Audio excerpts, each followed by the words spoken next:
اللهم صل على سيدنا ومولانا محمد معدن الجود والكرم وآله وأصحابه الكرام وابنه الكريم وبارك وسلم صلاة دائمة سرمدا أبدا۔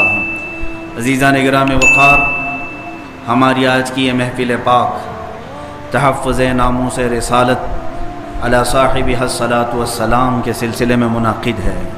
ایک بات یاد رکھیں، نبی کونین صلی اللہ تعالیٰ علیہ وسلم کی ذات ستودہ والا صفات ہمارے لیے جو معنی رکھتی ہے وہ ہماری روح اور جان سے بڑھ کر کے ہے۔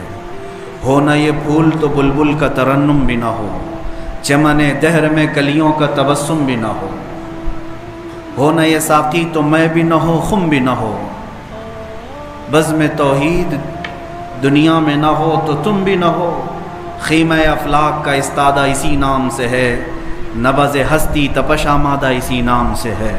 وہ جو نہ تھے تو کچھ نہ تھا، وہ جو نہ ہو تو کچھ نہ ہو، جان ہے وہ جہان کی، جان ہے تو جہان ہے۔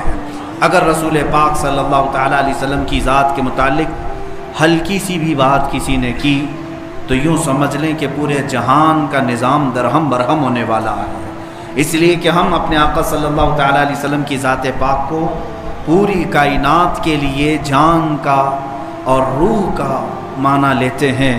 اسی لیے اعلیٰ حضرت امام اہل سنت فاضل بریلوی رضی اللہ تعالیٰ عنہ نے بارگاہ رسالت معاب صلی اللہ تعالیٰ علیہ وسلم کی تشریح یوں فرمائی، اللہ کی سرتا و قدم شان ہے یہ، انسان ہی انسان وہ انسان ہے یہ، قرآن تو ایمان بتاتا ہے انہیں اور ایمان یہ کہتا ہے میری جان ہے یہ۔ رسول پاک صلی اللہ تعالیٰ علیہ وسلم کی ذات پاک ہم سب کے ایمان کی جان ہے اور قرآن کی بھی جان ہے۔ اگر حضور پاک صلی اللہ تعالیٰ علیہ وسلم کی ذات کو ہٹا دیا گیا تو نہ اسلام ہے، نہ قرآن ہے، نہ رمضان ہے، نہ کوئی دنیا میں مسلمان نام کی کوئی چیز رہ جائے گی۔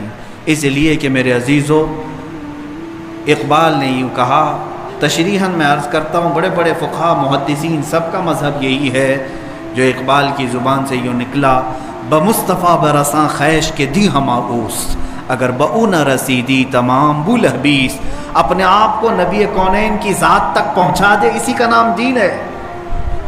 حضور صلی اللہ تعالیٰ علیہ وسلم کو سمجھ لینا یہی دین ہے۔ اور اگر تم حضور صلی اللہ تعالیٰ علیہ وسلم کے قدموں تک نہیں پہنچ سکے تو زندگی تمہاری ابو لہب کی طرح ہے، ابو لہبی ہے۔ بہرحال میرے عزیزو، مسلمانوں کو یہ سمجھانے کی ضرورت نہیں کہ عشق رسول کیا ہے، محبت مصطفیٰ کیا ہے۔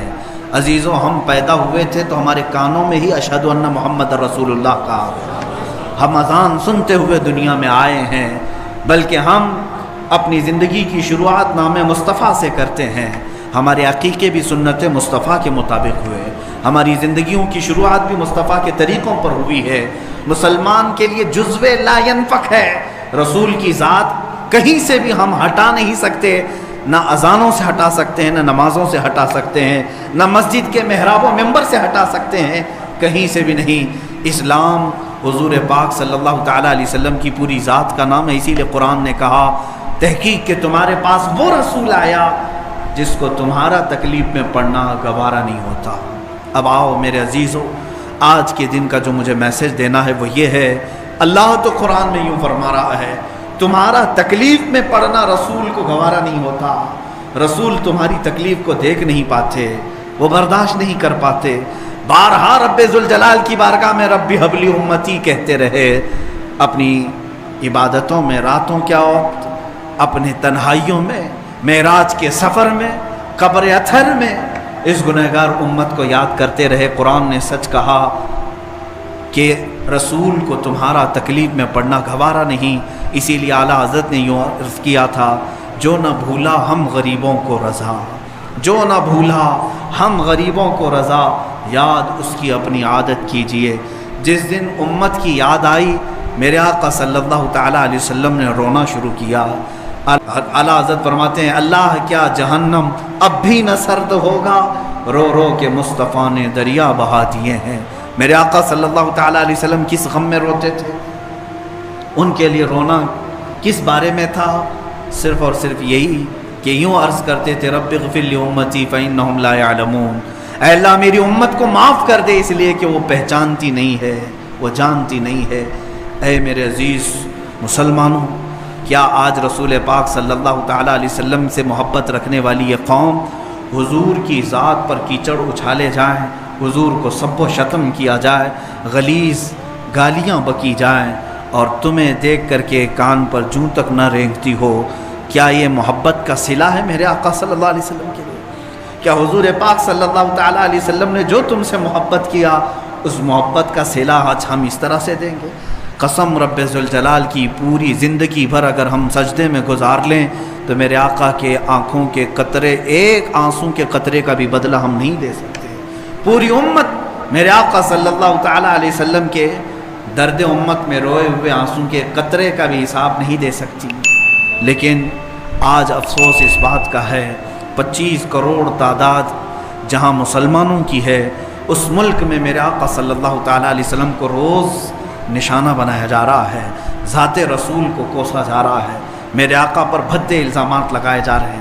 یہ سلسلہ آپ سے نہیں ہے، مسلسل پچھلے 10 سالوں سے ہم دیکھ رہے ہیں، روز بروز کسی نہ کسی کو کھڑا کیا جاتا ہے۔ جانتے ہوئے مسلمانوں یہ کیوں کر رہے ہیں؟ ان کو کیا رسول پاک صلی اللہ علیہ وسلم سے لینا دینا ہے؟ حضور اکرم صلی اللہ تعالیٰ علیہ وسلم کی ذات کو کیوں یہ ٹارگٹ کرتے ہیں؟ یہ جانتے ہیں، یہ چاہیں تو آج کمزور مسلمانوں کو مار سکتے ہیں، یہ چاہتے ہیں، یہ چاہ لیں تو تھوڑے سے مسلمانوں کو یہ پیس دیں، لیکن میرے عزیزوں یہ پورے دنیا بھر کے مسلمانوں کے مارنے سے زیادہ سمجھتے ہیں کہ ان کے رسول کو گالی دے تو یہ جیتے جی مرتے رہیں۔ یہ ہمیں بار بار موت کی طرف لے جانا چاہتے ہیں۔ یہ جو ہمیں آزمایا جا رہا ہے، یا آج ہمارا ٹیمپریچر بھی ناپا جا رہا ہے کہ اب تک ان کے اندر کتنا ایمان کا بخار موجود ہے۔ اور اس سے قبل مہینہ نہیں گزرا ہوگا، ملعون وسیم رضوی نے قرآن پاک پر حملہ کیا، قرآن کو دہشت گردی کی کتاب کہا، آتنکواد سے بھری ہوئی کتاب کہا۔ اس کتاب کو پڑھنے والا قتل و غارت کرتا ہے، لوٹ مار کرتا ہے۔ میرے عزیزوں، یہ کسی مسلمان کی بات تو دور کی ہے، یہودی اور عیسائی جو سیکولر قسم کے ہیں وہ بھی قرآن پاک کے متعلق ایسے جملے نہیں کہتے۔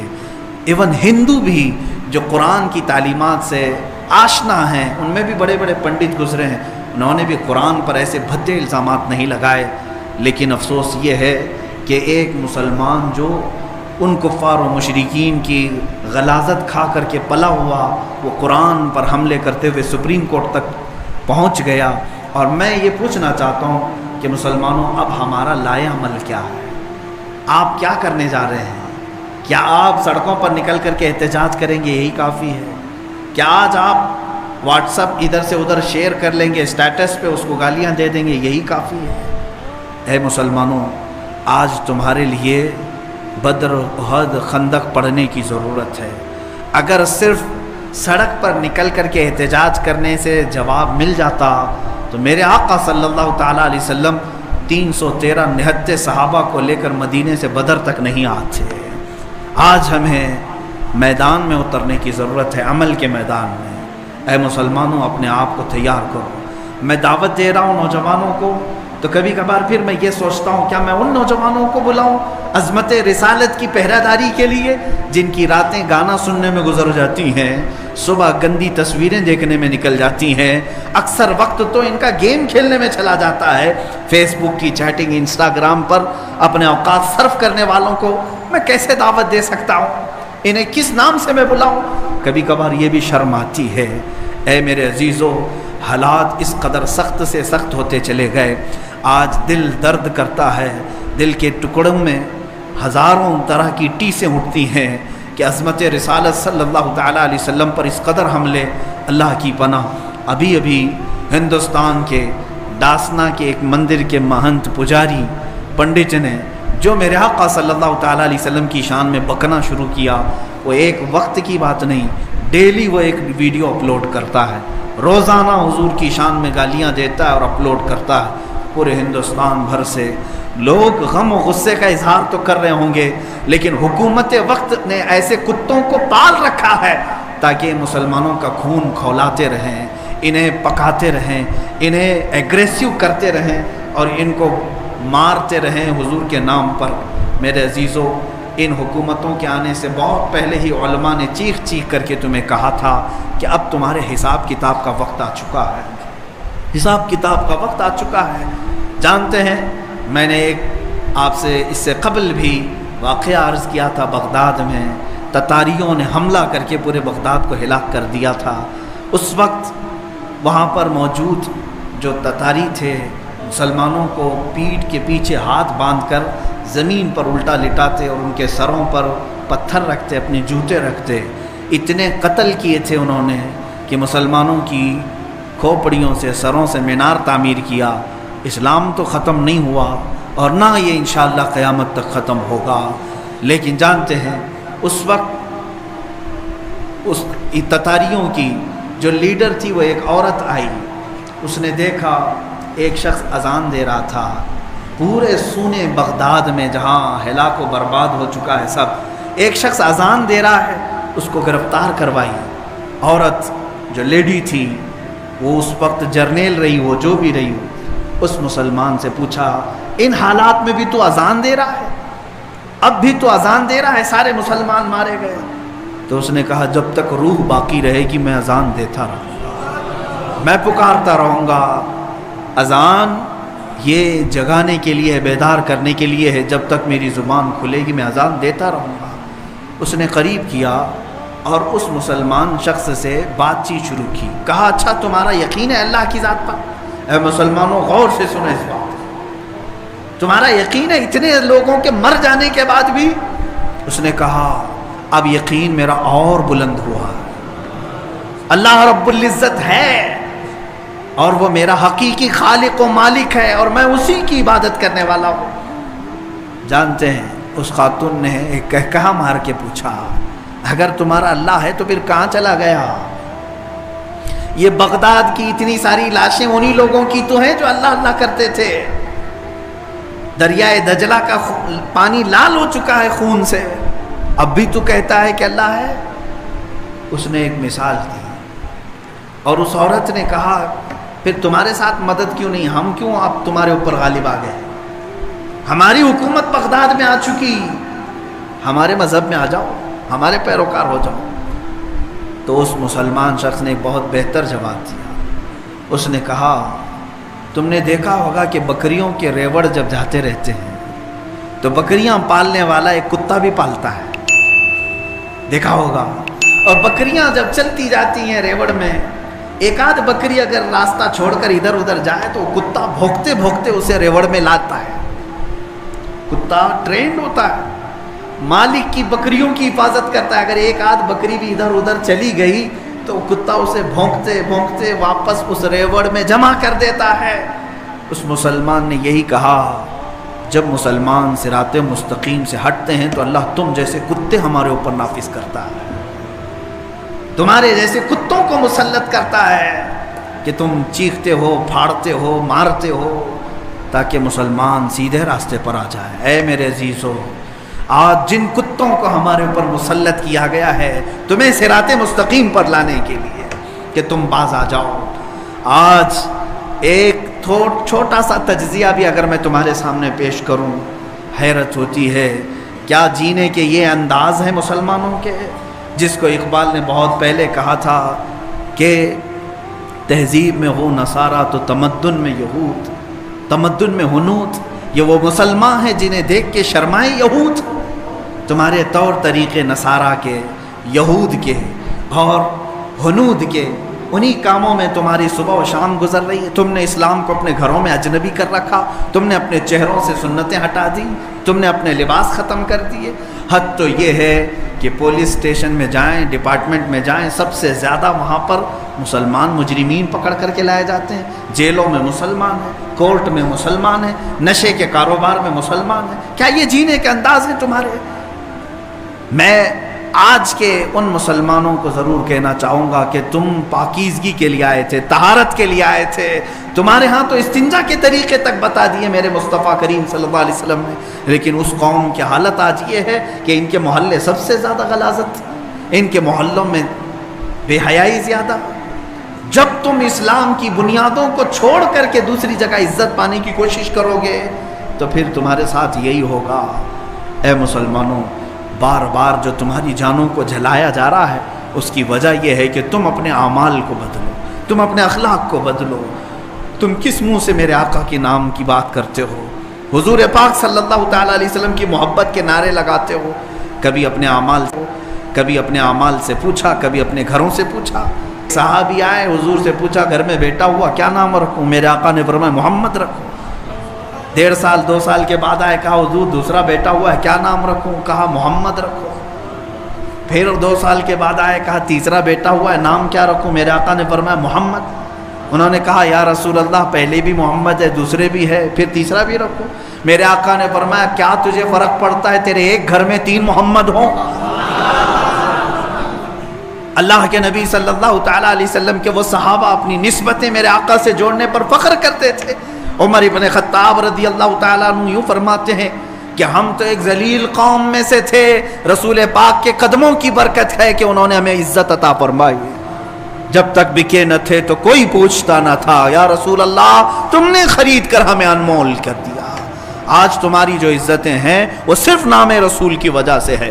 آبروئے ماں ز نام مصطفیٰ است، ہر چے دری دنیا باد مصطفیٰ است۔ اس دنیا میں جو کچھ بھی ہمارے لیے مسلمانوں کے لیے وہ نبی کونین صلی اللہ تعالیٰ علیہ وسلم کی عزت کے بات ہے۔ آپ کیا سمجھتے ہیں بدر کیوں ہوئی، احد کیوں ہوئی، خندق کیوں ہوئی، حنین، تبوک، یہ کیوں ہوئی جنگیں؟ اس لیے کہ عظمت رسالت پر جب کسی نے انگلی اٹھائی صحابہ بے قرار ہوئے اور اپنے شہروں سے باہر نکل آئے، اور پھر دنیا کو یہ سبق سکھایا۔ سلطان عبدالحمید ثانی اللہ ان کی قبر پر ہزاروں رحمتیں نازل فرمائے، ترکی کے وہ عظیم خلیفہ اسلام تھے۔ فرانس نے ایک بار گستاخی کی تھی تو انہوں نے برجستہ یوں کہا تھا کہ فوراً اپنی وہ فلم جو ریلیز کرنے والے ہو رسول پاک صلی اللہ تعالیٰ علیہ وسلم کے نام سے یا کارٹون بنانے کے پلان ہوں، فوراً ترک کرو ورنہ ساری دنیا میں تمہارے سر پر لا کر پھوڑ دوں گا۔ صرف اتنا ایک خلیفہ اسلام کا کہنا تھا کہ فرانس اپنے قدم پیچھے لے لیا، آج سے 100 سال پہلے کی۔ آج دنیا بھر میں 57 اسلامی ممالک کا کوئی بادشاہ میرے نبی کے نام پر بات کرنے کو تک تیار نہیں۔ حضور اکرم صلی اللہ تعالیٰ علیہ وسلم کی عظمت پر اس قدر غلیظ حملے ہو رہے ہیں لیکن کوئی بولنے کو تک تیار نہیں۔ کہاں ہے سعودی، کہاں ہے امارات، کہاں ہے کویت، کہاں ہے بحرین، کہاں ہے عراق و شام و یمن؟ سب ختم۔ یہ آپسی رسہ کشی میں مبتلا ہیں، وہ ایک دوسرے کے سر مارنے میں مصروف ہیں۔ اے مسلمانوں، اقبال نے بہت پہلے ہی یہ کہا تھا، ان سے پھرے جہاں پھرا پھر آئی کمی وقار، ان کے جو ہم غلام تھے خلق کے پیشوا رہے۔ ایک نقطہ اتحاد تھا ہمارے پاس، وہ نام رسول، میرے آقا صلی اللہ تعالیٰ علیہ وسلم کا نام پاک پورے لوگوں کو ہمیں جوڑ رکھتا تھا۔ مدینے میں حبشہ سے کوئی آیا ہے، روم سے کوئی آیا ہے، فارس سے کوئی آیا ہے، لیکن جب وہ سارے لوگ الگ الگ ملکوں سے الگ الگ نسلوں سے آتے، مدینے میں میرے آقا کے نام پر سب سگے بھائیوں کی طرح جڑ جاتے تھے۔ آج یہ اختلافات، یہ انتشارات جنہوں نے ہمیں توڑ رکھا ہے، جس کی وجہ سے کچھ مٹھی بھر شدت پسند آتنکواد پنڈت جنہوں نے میرے نبی کونین صلی اللہ تعالیٰ علیہ وسلم کی شان میں ہرزہ سرائی شروع کی ہے۔ آج میں برجستہ یہ کہتا ہوں، علل اعلان کہتا ہوں، ہندوستان میں سب سے بڑا کوئی آتنکواد ہے تو وہ نرسنگھارم سوامی ہے، جو میرے آقا صلی اللہ تعالیٰ علیہ وسلم کی عزت پر حملے کر رہا ہے۔ بارہا اسے مطالبہ کیا گیا ان تمام باتوں کو ختم کرنے کا۔ اب میں بہت احتجاجات کی بات نہیں کروں گا، ایک میری بات سن لے۔ میں آج بڑے جذبات کے ساتھ اگرچہ ہوں، بولنے کی اب ہمارے پاس بھی طاقت نہیں رہ گئی، اس لیے کہ ہم بھی مجرم ہیں۔ بارگاہ رب العزت میں اگر ہماری پکڑ ہو گئی کہ تمہاری جوانی کے دوران مصطفیٰ کریم صلی اللہ تعالیٰ علیہ وسلم کی عزت پر حملے ہوتے تھے، تم کیا کہتے تھے، مجھے ڈر لگتا ہے آج یا کل اگر ہم مریں گے، ہماری بھی لاشیں قبرستانوں میں جائیں گے۔ قبروں میں تو ہم اس نام سے جاتے ہیں کہ دیدار مصطفیٰ ہوگا، لیکن اے مسلمانوں اب کس نام سے ہم جائیں گے؟ رسول پاک صلی اللہ تعالیٰ علیہ وسلم قبر میں تشریف لائیں اور پھر اگر ہمیں دیکھ کر کے یہ فرمائیں تو ہی وہ ہے جو میرے نام کی گندی گالیاں سن کر کے ابھی قبر میں لیٹا ہے، ہمارے پاس کوئی جواب نہیں رہے گا۔ حضور پاک صلی اللہ تعالیٰ علیہ وسلم کی عظمت پر رقیق حملے جانتے ہیں، جس سوامی نے، جس پنڈت نے، جس مہنت نے حضور پاک کے لیے شبد استعمال کیے، وہ میں اس کا نام بھی اس مقدس مسجد میں لینا نہیں چاہتا، لیکن میں کھل کر کے رد کرنا چاہتا ہوں، حکومت وقت سے کہتا ہوں، ایسے کتوں کے گلوں میں اپنے پٹے باندھ لو۔ اور سنو، یہ کہتا ہے وہ پنڈت کہ میں بلیدان دینا چاہتا ہوں اور مجھے کوئی مسلمان آ کے مار دے، قتل کر دے، تاکہ ہندو سب سمجھ جائیں کہ مسلمان ہتھیارے ہوتے ہیں۔ سن وہ خبیث مردود، تیرے خون کی ہمارے نزدیک کوئی قدر و قیمت نہیں۔ جو لوگ یہ کہتے ہوں گے کہ اس کے سر کی اتنی قیمت، اتنی قیمت، میں کہتا ہوں 5 پیسے کی بھی قیمت نہیں۔ اس سے بڑے نمرودوں کو اللہ نے مچھر سے ہلاک کیا ہے۔ دیکھنا تم جن کیڑوں کے ذریعے سے مرو گے وہ پوری دنیا کے لیے عبرت کا نشان بنو گے۔ میں یہاں پر اپنے نوجوانوں سے نہیں کہہ رہا ہوں، اس غلیظ خون کو اللہ ہی کافی ہے، اس غلیظ خون کے لیے، انتقام کے لیے اللہ کافی ہے۔ اور یہ کہتا ہے بلیدان کی بات، تمہاری ماؤں نے اتنا جگر تمہارے اندر دیا ہی نہیں کہ تم مرنے کے لیے تیار ہو۔ بلاؤ اپنی قوم کو اور پھر ہم بتاتے ہیں عظمت رسالت پر کون قربانی دیتا ہے۔ میدان میں آنے کے بعد پتہ چلے گا، اگر کوئی اپنی گردن کٹا سکتا ہے تو صرف نام مصطفیٰ پر کٹایا جا سکتا ہے۔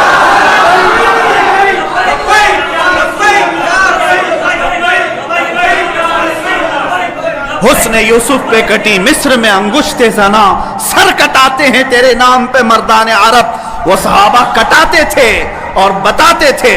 آج اگر وہ پنڈت وہاں بیٹھ کر کے کہتا ہے کہ میں بلیدان دینا چاہتا ہوں، تو اپنی کوٹھے میں بیٹھ کر بلیدان دے لے، تیرے اپنے گھر میں، لیکن میں جانتا ہوں کہ 1 لاکھ کیا، ابھی اگر میں ہندوستان کے نوجوانوں کو آواز دے دوں تو پوری دلی کی سرزمین بھر جائے گی انشاءاللہ العزیز۔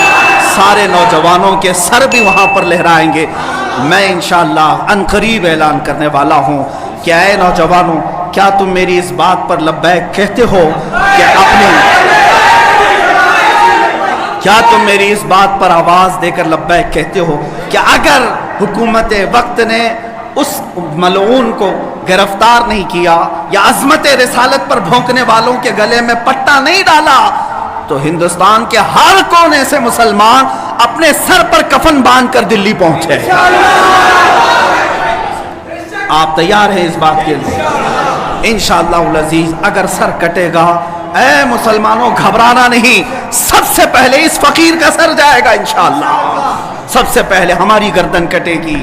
اور یہ مرنا تو ہے ہی آج یا کل، اپنے بستر پر ایڑیاں رگڑ رگڑ کر مرنے سے تو بہتر ہے میرے مصطفیٰ کی عظمت کا پرچم بلند کر کے دنیا سے جائے، اس لیے کہ فرشتے بھی ہماری لاشوں کے استقبال کے لیے تیار، فرشتے بھی ہماری لاشوں کے استقبال کے لیے تیار ہوں، اس لیے کہ فرشتے بھی یہ کہیں گے یہ عام آدمی کی لاش نہیں آ رہی ہے، میرے نبی پاک پر اپنا خون نچھاور کرنے والا آ رہا ہے۔ اور انشاءاللہ العزیز انشاءاللہ وہ پنڈت اپنے بزدلوں کو جمع کرنے کی کوشش کر رہا ہے۔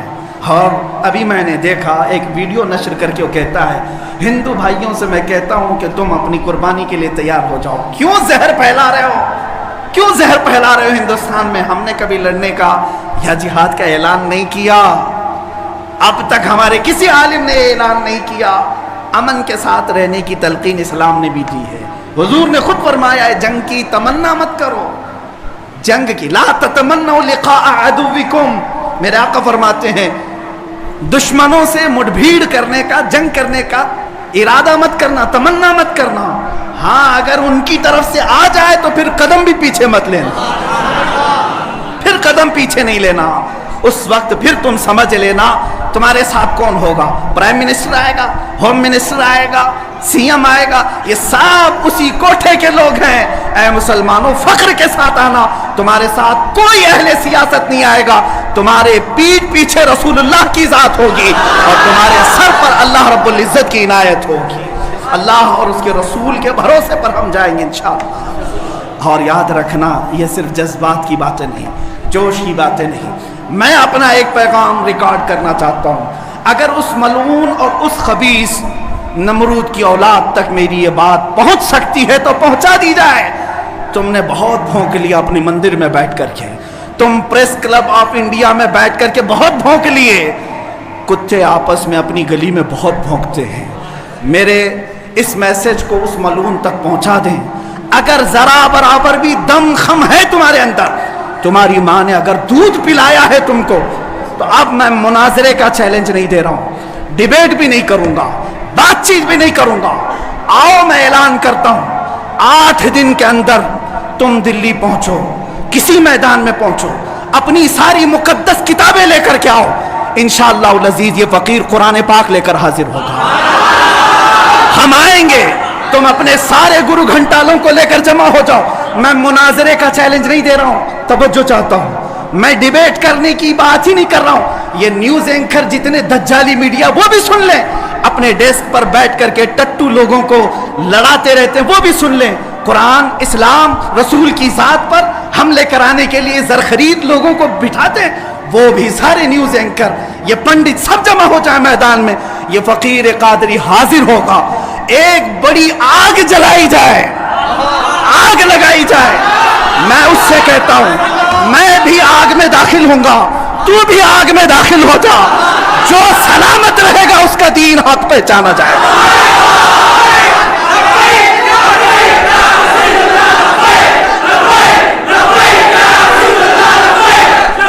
بہت ہو گیا اے مسلمانوں، بہت ہو گیا احتجاج، بہت ہو گئے پروٹیسٹ، بہت ہو گئے ان سے مطالبے کرنا کہ اس کو گرفتار کرو، اس کا سر چاہیے۔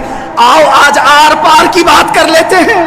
زمانہ گزر گیا، 800 سال ہو گئے، سرکار غریب نواز کو بھی یہی چیلنج کیا گیا تھا۔ معین الدین حسن چشتی نے ہند میں یہ بتایا تھا کہ جو نبی کا غلام ہوگا وہ آگ میں بھی کود جائے گا۔ انشاءاللہ العزیز میں گنہگار ضرور ہوں، میرے اخلاق برے ضرور ہیں، لیکن جب بات میرے مذہب کی آئے گی، قرآن کی آئے گی، نام مصطفیٰ کی آئے گی، میں برسر اعلان آج پھر کہتا ہوں، آؤ تم سارے پنڈت مل کر کے آؤ، آگ لگائی جائے، تم سب پوری دنیا کو دکھانا میں بھی آگ میں داخل ہوں گا، تم بھی آگ میں آ جانا، دیکھتے ہیں کس کے جسم کو آگ جلاتی ہے۔ اگر میں سلامت رہا تو میرے دین کی بات ہوگی، اور انشاءاللہ العزیز مجھے یقین کامل ہے کہ اگر آگ پر بھی کسی کا حکم ہوتا ہے تو صرف میرے رب ذوالجلال کا ہے، میرے رب ذوالجلال کا ہے۔ بس اسی بات پر میں اپنی گفتگو کو ختم کرتا ہوں۔ اب احتجاج نہیں، اب پروٹیسٹ نہیں، سیدھے آر پار کی بات، میری یہ بات پہنچا دی جائے، اگر جواب آ جائے تو دیکھ لینا مسلمانوں، مجھے یہ یقین ہے کہ اس کا کوئی جواب نہیں آئے گا، اس کا جواب نہیں آئے گا۔ ہجڑوں کے پاس اس طرح کی کوئی بات کا جواب نہیں ہوتا، ان کی ماں نے اتنا دودھ ہی نہیں پلایا۔ یہ زرخرید اپنے علاقے میں بیٹھ کر کے بھونک تو سکتے ہیں، لیکن آؤ مباہلے کی میں دعوت دے رہا ہوں، مباہلے کی دعوت۔ قرآن نے بھی میرے مصطفیٰ کو مباہلہ کرنے کا حکم دیا تھا۔ جب عیسائیوں نے بہت باتیں کی تو رب تعالیٰ نے فرمایا اے رسول فَقُلْ تَعَالَوْا نَدْعُ أَبْنَاءَنَا وَأَبْنَاءَكُمْ وَنِسَاءَنَا وَنِسَاءَكُمْ وَأَنفُسَنَا وَأَنفُسَكُمْ ثُمَّ نَبْتَهِلْ فَنَجْعَلْ لَعْنَةَ اللَّهِ عَلَى الْكَاذِبِينَ۔ اے رسول ان کو بلا لیں، آپ اپنے بیٹے بیٹیوں کو لے کر کے آئیں، اپنی عورتوں کو لے کر کے آئیں، اور خود جائیں اور ان سے بھی کہیں کہ تم بھی اپنے بیٹے بیٹیاں لے آؤ، اپنی عورتیں لے آؤ، بیٹھیں گے میدان میں، اللہ سے دعا کریں گے کہ جو جھوٹا ہے اس پر لعنت بھیج۔